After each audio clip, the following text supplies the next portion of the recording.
2 விதமான side dish recipe தான் இன்றைக்கி நம்ம பார்க்க போகிறோம். ஒன்று வந்து பொட்டேட்டோ மசாலா எப்படி செய்யலான்னு பார்க்கலாம். இது தோசைக்கு, பூரிக்கு, சாதத்துக்குலாம் ரொம்ப டேஸ்ட்டாக இருக்கும். இது கூட வெள்ளை பூசணி கடலைப்பருப்பு கூட்டு எப்படி செய்யலாம் இந்த வீடியோவில் பார்க்கலாம் வாங்க. உருளைக்கிழங்கு மசாலா சூப்பரான டேஸ்ட்டில் எப்படி செய்யலான்னு வாங்க பார்க்கலாம். இதுக்கு ஒரு பேனில் 4 ஸ்பூன் அளவு ஆயில் சேர்த்துக்கலாம். இது கூட கடுகு உளுந்து ஆட் பண்ணிக்கலாம். இது கூட உளுந்த பருப்பு 1 ஸ்பூன், கடலைப்பருப்பு 1 ஸ்பூன், சீரகம், பெருஞ்சீரகம் எல்லாம் 1 ஸ்பூன் ஆட் பண்ணிவிட்டு காஞ்ச மிளகாய் ஆட் பண்ணிக்கலாம். 4 பல்லு பூண்டு ஆட் பண்ணிக்கலாம். 2 பெரிய வெங்காயம் ஆட் பண்ணிவிட்டு இது கூட 2 பச்சை மிளகாய் ஆட் பண்ணிவிட்டு கருவேப்பிலை ஆட் பண்ணிவிட்டு கொஞ்சமாக உப்பு சேர்த்து நல்லா இதை வதக்கலாம். இது கூட 1 spoon chilli powder, 1 spoon Kashmir chilli powder, 1 spoon மஞ்சள் தூளும், 1 ஸ்பூன் கரம் மசாலா பொடி ஆட் பண்ணி நல்லா இதை வதக்கிக்கலாம்.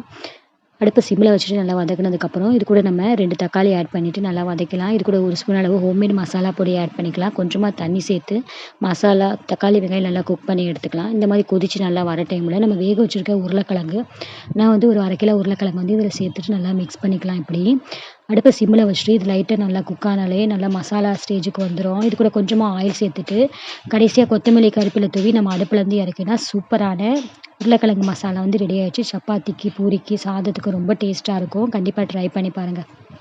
ஆனால் ரொம்ப டேஸ்டியான வெள்ளை பூசணி கடலைப்பருப்பு கூட்டு எப்படி செய்யலாம் இந்த வீடியோவில் பார்க்கலாம் வாங்க. இதுக்கு வந்து ஃபஸ்ட்டு அரை ஹவருக்கு முன்னாடி நம்ம கடலைப்பருப்பு வந்து நல்லா ஊற வச்சு எடுத்துக்கலாம்.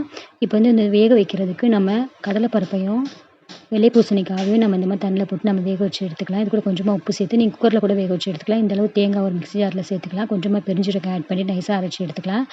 இப்போ வந்து கடலைப்பருப்பு நல்லா வேகவும் இந்த மசாலாவை நம்ம ஆட் பண்ணிக்கலாம். ஆட் பண்ணிவிட்டு இந்த மாதிரி நல்லா மிக்ஸ் பண்ணிக்கலாம். இந்த மாதிரி திக்னஸாக வர வரைக்கும் நல்லா கொதிக்க விட்டுக்கலாம். நெக்ஸ்ட்டு இன்னொரு பேனில் வந்து 2 ஸ்பூன் அளவு நம்ம தேங்காய் எண்ணெய் ஆட் பண்ணிக்கலாம். இது கூட பொடியாக கட் பண்ண வெங்காயம், 2 பச்சை மிளகா, 2 காஞ்ச மிளகா, கொஞ்சமாக பூண்டு, கருவேப்பிலை ஆட் பண்ணிவிட்டு இது எல்லாத்தையும் நல்லா நம்ம வதக்கி எடுத்துக்கலாம். இந்த ஸ்டேஜ் நல்லா முருகலாக வதங்குவோம்.